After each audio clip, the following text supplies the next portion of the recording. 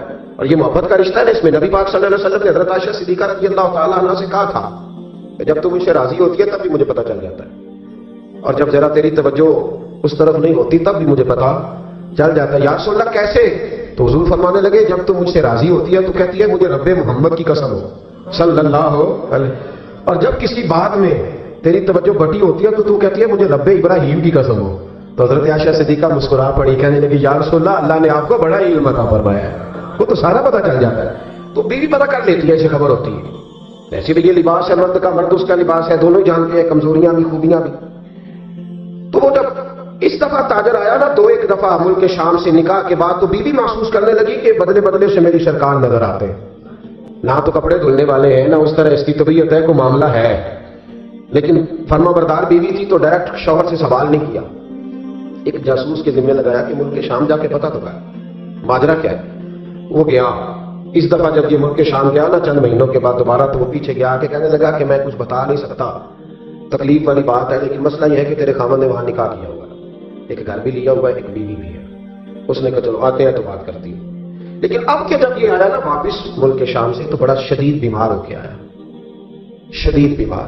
خاتون کہتی ہے مجھے پوچھنے کا موقع ہی نہ ملا, وہ بیمار ہی اتنا تھا, میں نے مناسب ہی نہ سمجھا, تیمارداری کرتی رہی, تندرست ہوگا تو بات کروں گی. اللہ نے موقع نہ دیا, وہ تاجر انتقال کر گیا. ادھر دیکھیں جی میری طرف, وہ انتقال کر گیا. اب عدت گزری تو اس بیوی نے, بغداد والی نے, اس نے اس کا کل مال, کیونکہ اور کوئی تھا ہی نہیں, یہی بیوی تھی اور بڑا مالدار تھا, اس نے کل مال جمع کیا اور پھر اس کو آدھے حصے میں بانٹا. عدت گزرتی اس نے 2 سواریوں کا بندوبست کیا, اس جاسوس کو ساتھ لیا اور اس بیوی کے پاس پہنچی جو ملک شام رہتی تھی. اللہ کرے آپ کو سمجھ آئے. اور بھائی یہ کردار مسلمانوں کا ہے. ہم آج کل پتہ کیا سمجھتے ہیں, وہ تو بڑے لوگ تھے. وہ بڑے لوگ نہیں تھے, وہ مسلمان لوگ تھے. ان کے نام کے ساتھ وہی لفظ لگتا ہے جو ہمارے نام کے ساتھ لگتا ہے. وہ بھی نمازی تھے, حاجی تھے, وہ سارا کچھ تھے. بس ہم نے نہ کہہ دیا دلی دور, ایسی کوئی بات نہیں. آج بھی ہو اگر ابراہیم کا ایمان پیدا, آگ کر سکتی ہے انداز گلستاں پیدا, اور تو فضائے بدر پیدا کر, فرشتے تیری نصرت کو اتر سکتے ہیں گردوں سے, کتار اندر کتار اب بھی. اس نے سارا کچھ رکھا, جاسوس کو ساتھ لیا اور شام, ملک شام پہنچ گئی. اس خاتون کو تلاش کیا اور تلاش کر کے کہنے لگی زمانہ نہیں جانتا کہ تو بھی وارث ہے مال کی, پر میں تو جانتی ہوں نا, میں تو جانتی ہوں نا. اور یہاں تو میاں لوگ 2 مرلے کے لیے جعلی کاغذات بنوا لیتے ہیں, قرآن اٹھا لیتے ہیں. خاتون ہو کے, شیخ حسن کہتے ہیں عورت ہو کے جا کے کہنے لگی کہ یہ چونکہ تیرا مال ہے تو میں آدھا لے کے آئی ہوں, آدھی وارث تو ہے اور آدھی وارث تو رکھ اپنا مال. اس خاتون نے آگے بڑھ کے اپنی سوکن کو گلے سے لگایا اور کہنے لگی بی بی اگر تو اللہ سے ڈرتی ہے تو میں بھی اسی رب کی بارگاہ میں سجدہ کرتی ہوں, میں بھی اسی مالک سے ڈرتی ہوں, میں بھی اسی کریم کی ماننے والی. کا کیا مطلب؟ کہنے لگی میرا شوہر اب کے جب آیا تھا نا ملک شام تو بیمار ہو کے آیا تھا, اور بغداد کے طبیبوں نے اسے بتایا تھا کہ اب تو بچے گا نہیں. تو وہ جب واپس جا رہا تھا تو مجھے کچھ پیسے بھی دے گیا تھا, یہ مکان بھی میرے نام کر گیا تھا, اور مجھے طلاق بھی دے گیا تھا, اور کہہ گیا تھا مرضی کا نکاح کر لے. وہ چونکہ مجھے فارغ کر گیا تھا, اب اس مال میں سے میرا کوئی حصہ نہیں, یہ سارے دے رہا ہے. اب میرا اس میں سے کوئی حصہ نہیں, تو رکھ لے, سارا تیرا. شیخ حسن رحمت اللہ علیہ فرمایا کرتے کہ میں مولوی اور مفتی ہو کے, میں پیر اور صوفی ہو کے, ان دو بیویوں سے میں نے بڑا سیکھا ہے. لہذا جب بھی دعا کرتا ہوں پہلے ان دو عورتوں کے لیے دعا کرتا ہوں, پہلے ان کے لیے. جن لوگوں کے دلوں میں خوف خدا ہوتا ہے وہ سجے ہوئے ہوتے ہیں, وہ سنورے ہوئے ہوتے ہیں, وہ دیانتدار ہوتے ہیں, وہ اپنے چھوٹے چھوٹے سے مکان پر بڑے خوشحال ہوتے ہیں. ان کی نظریں اگر کبھی جاتی ہیں تو خدا کی رحمت پر, کسی کی جیبوں پر ان کی نظریں کبھی نہیں جاتی. وہ میرے بھائی لقمہ حرام آ جائے تو رات میں نیند نہیں آتی. وہ لوگ تھوڑی سی آمیزش بھی اپنے بچوں کو کھلانا جرم سمجھتے ہیں. آج ہر گھر سے چیخنے کی آواز آتی ہے, ہر ایک کو ڈرونے خواب آتے ہیں, ہر آدمی سہما اور سمٹا ہوا رہتا ہے. ایک صاحب مجھ سے کہنے لگے, پیر صاحب میرے گھر کے کونے سے چیخنے کی آواز آتی ہے, بڑے پیروں کو دکھایا فرق نہیں پڑتا, آپ بھی چلیے. تو میں نے کہا یار میں تو عمل شامل نہیں ہوں, لمبا چوڑا طویل دھاگا مجھے تو نہیں آتا. ہاں حدیث مبارکہ میں جو وظائف بتائے گئے تمہیں بتا دیتا ہوں, اس کو پڑھ لو. کہنے لگے نہیں جی نہیں, بڑے لوگوں کو دکھایا ہے, فرق نہیں پڑتا. تو میں نے کہا ہو سکتا ہے پھر جن نہ ہی ہو وہاں پہ. کہنے لگے آپ کا کیا خیال ہے؟ تو میں نے کہا اگر کسی یتیم کا مال گھر کے کسی کونے میں لگ جائے تو پھر چیخنے کی آوازیں بند نہیں ہوتی, وہ پھر ہمیشہ آتی, پھر گھر سے خوف آتا ہے. اور اگر کسی کے پیسے دبا کے آدمی رات کو سوئے پھر اسے ڈراؤنے خواب آتے ہیں, پھر اللہ اسے تنبیہ کرتا ہے. پھر وہ تعویذوں والا مسئلہ نہیں, وہ توبہ والا مسئلہ, وہ استغفار والا مسئلہ, وہ اللہ سے ڈرنے والا معاملہ ہے. رب کریم کا خوف, اللہ کا ڈر, یہ انسان کو سجائے گا, یہ سوارے. ہم مسلمان ہیں. ہر دوسرا لفظ ہمارا یہ ہوتا ہے کہ ہمارا رب ہمیں دیکھ رہا ہے. ہر دوسرا لفظ یہ ہوتا ہے کہ مر جانا ہے, وقت آنے والا ہے. ہر دوسرا جملہ یہ ہوتا ہے کہ قیامت میں اللہ حساب کتاب کرے گا. تو بھئی جب ہر دوسرے فکرے میں یہ بات بولتے ہو تو پھر بدلنا کب ہے؟ پھر سچ کب بولنا ہے؟ پھر دیانتداری کب کرنی ہے؟ اگر یہ پاک ہے کہ مر جانا ہے, کنفرم ہے, پھر اس کی تیاری کب کرنی ہے؟ پھر اس کے لیے پروگرام کب بنانا ہے؟ جس آدمی نے ایک ہفتہ بعد عمرے پہ جانا ہے وہ ٹکٹ آج کرائے گا یا ابھی کرائے گا؟ شام کو جانا ہوتا, ہفتہ پہلے کرائے گا نا. تو یہ کس طرح کا جانے والا ہے جو کہتا ہے اس وقت تیاری کروں گا جب پکا پتہ چل جائے گا کہ شام کو مر جانا ہے؟ اللہ کا خوف ہمیں سجائے گا, ہمیں سنوارے گا. زندگی میں بڑی بہاریں ہم نے دیکھ لی, بڑے رنگ دیکھ لیے, بڑے لوگوں کو اپنے ہاتھوں سے دفن کیا, بڑی باتیں ہمیں آتی ہیں, بڑی کہاوتیں ہم جانتے ہیں. کسی کو 30 سال ہو گیا علماء کی تقریریں سنتے, کسی کو 40 سال بیت گئے خطاب سنتے, کسی کو 15 سال ہو گئے بات سنتے. تو بدلنا کب ہے؟ اب اس بات پہ عمل کب کرنا ہے؟ کیا تقریریں سننا ایک رسم کا نام ہے؟ کیا یہ محافل اس لیے سجائی جاتی ہیں کہ ذرا پوسٹر شائع ہو جائے, مولانا کی فوٹو آ جائے؟ کیا اس لیے یہ سارے کام کیے جائیں؟ تبدیلی کب آئے؟ کب ہم اپنے ذہن کو بدلیں گے؟ کب ہم تیار ہوں گے کہ بس بھیا اب ختم دنیا کی دور سے باہر, اب مسجد میں کب آئیں؟ کس وقت وہ وقت آئے گا جب جمعے والے دن لوگ پرچیاں ڈالیں گے کہ آج مسجد کی صفائی میں نے کریں, آج مسجد میں جھاڑو. وہ وقت کب آئے گا جب نبی پاک صلی اللہ علیہ وسلم نے کہا تھا کہ تمہیں پہلی رکعت, ادھر دیکھو میری طرف, کیا معاذ اللہ تعالیٰ ہم ان باتوں کا بھی اس کان سے سن کے ساری زندگی دوسرے کان سے نکالتے رہیں گے؟ کیا رسول پاک علیہ السلام سے ہمارا اس طرح کا رشتہ ہے کہ بات سنی اور ٹال دی؟ کیا اسی طرح زندگی گزاریں گے؟ وہ وقت کب آئے گا جب نبی پاک علیہ السلام نے فرمایا تھا کہ اگر تمہیں پہلی صف کے ثواب کا پتہ چلے تو تم قرآن اندازی کرو. کب قرآن اندازی ہوگی؟ کب؟ یا موٹر سائیکل کی قرآن اندازی میں تو 50,000 کا مجمع ہو جاتا ہے. یہاں محفل, اب تو اللہ تعالیٰ محفل والوں کو توفیق ہدایت عطا کرے, وہ عمرے کے ٹکٹ کے لیے لوگوں کو باندھ کے رکھتے ہیں. وہ میں کہتا ہوں بس کرو یار, ٹکٹ دینا ہے تو اپنے امام مسجد کو دے دو چپ کر کے, کسی غریب کو دے دو, عمرہ کر رہا ہے. اب عمرے کے ٹکٹ کے لیے لوگوں کو بٹھاؤ گے محفل میں, جس نے آنا وہ خدا کے لیے آئے یا محمد مصطفیٰ کے لیے آئے. خبردار کسی اور لالچ کے لیے کوئی نہ ہو. یہ تو خیر کا کام ہے کہ تو چپ کر کے دینا چاہیے. اور بھائی کب قرآن اندازی کریں گے؟ حضور علیہ السلام نے فرمایا تمہیں پتہ چلے جمعے والے دن پہلے آنے کا ثواب کیا ہے, تم قرآن اندازی کرو. کب قرآن اندازی ہوگی؟ کب؟ رقم سمجھ لیا ان سب باتوں کو؟ بس ٹھیک ہے, ایک بڑا زبردست آج میں نے کتاب سنا کہ 1.25 گھنٹہ, پھر کیا اثر ہوا اس کا؟ کیا رزلٹ نکلا؟ اس پر عمل کب ہوگا؟ وہ جو میں باتیں سناتا ہوں لوگوں کو 20 اور سینکڑوں, تو میں نے عمل کب سٹارٹ کرنا ہے؟ جنہوں نے نبی پاک سے سنا تھا انہوں نے عمل کیا تھا. انہوں نے سنا تھا انہوں نے, ادھر دیکھو حضرت عمر کا وہ دور تھا کہ آپ کی ایک لونڈی کلمہ پڑھ گئی تو ابھی آپ مسلمان نہیں ہوئے, تو وہ لونڈی کہتی ہے کہ مجھے الٹا لٹکا کے جناب عمر مارتے تھے, اور اتنا مارتے تھے کہ تھک جاتے تھے تو پانی منگواتے تھے. اور جناب عمر وہ شخص تھے کسی کی ضرورت نہیں تھی کہ بات کریں, لیکن بس پھر بدل گئے, پھر اللہ کا خوف آ گیا. پھر جو شخص کبھی نہیں رویا تھا وہ بات بات پہ رونے لگا, جو کسی کے آگے نہیں جھکا تھا وہ چھوٹے چھوٹے لوگوں سے معافیاں مانگنے لگا. بدل گئے نا, اللہ کا خوف آ گیا نا. اب وہ اکڑی کوئی گردن نہیں رہی. اب مسجد میں بھی آ کے یہ نکاح کے پیچھے ہو تو تمہیں پتا نہیں میں چودھری ہوں, یہ میری جگہ ہے. اب وہ بات بدل گئی, اب وہ رویہ نہ رہا. حضرت عمر فاروق رضی اللہ تعالیٰ عنہ، اور اس وقت تو ایک قبیلے کے سربراہ تھے نا، صرف ایک قبیلے کے، اور جب فاروق اعظم بدل گئے تو 24 لاکھ مربع میل کے حکمران، 24 لاکھ مربع میل کا واحد حکمران. اور جب کیسر و کسریٰ جیسے بادشاہ عمر کو بلائے تو عمر کہتا دوڑ جاؤ، میرے پاس ٹائم نہیں. اور ایک دن رات کو چہرے پہ نقاب ڈال کے نا مسجد کی گلیاں گھوم رہے تھے عمر فاروق، مدینے کی گلیاں گھوم رہے تھے. ایک دو گلیاں رہ گئیں تو فجر کا وقت ہو گیا، تو حضرت عمر اپنے غلام سے کہنے لگے نماز پڑھ لیتے ہیں اور باقی دو گلیاں بعد میں گھوم لیں گے. حضرت عمر نے امامت کرائی تو نقاب اسی طرح چہرے پہ. ایک گلی سے گزر رہے تھے تو ایک بوڑھی اماں بیٹھی ہے خیمے میں، بوڑھی کچھ چہرے سے پریشان لگتی ہے. تو حضرت عمر غلام سے کہنے لگے اسے پوچھو کیوں پریشان ہے؟ ہمارا تو اپنا ابا پریشان رہتا ہے، ہم پوچھتے نہیں، ہم نہیں پوچھتے. ہماری اپنی اماں روتی رہتی ہے کہ چلو 2 گھڑیاں رات کو آ کے بیٹھے گا میرے پاس، لیکن وہ آتا ہے 2 درجن کلو لے کے اور سیدھا اپنے کمرے میں جاتا ہے اور بیگم صاحبہ سے کہتا ہے کہ 6 اماں کو بھی دے آؤ، اس نے کون سا کھانے ہیں، تو وہ پلیٹ میں لے کے آتی ہے. پھر ماں کا دل ٹوٹتا ہے کہ یہ کمائی تو میری تھی، یہ تو بوٹا میں نے پالا تھا، لیکن یہ کس بیوپاری کے ہاتھ چڑھ گیا.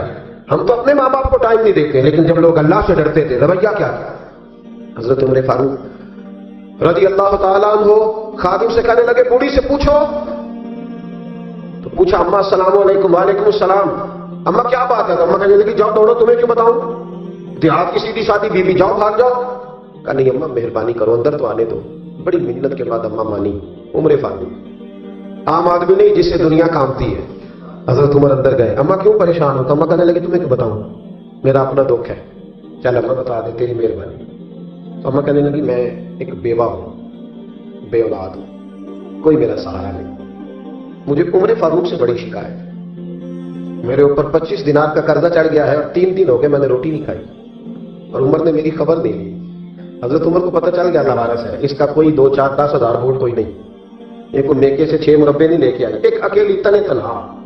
اور بھائی جب اللہ کا خوف ہوتا ہے تو پھر انسان ان غریبوں کو بھی بناتا ہے، پھر ریڑھی والے کی بھی اہمیت بڑھ جاتی ہے، پھر رکشے والے کی قدر بھی بڑھ جاتی ہے.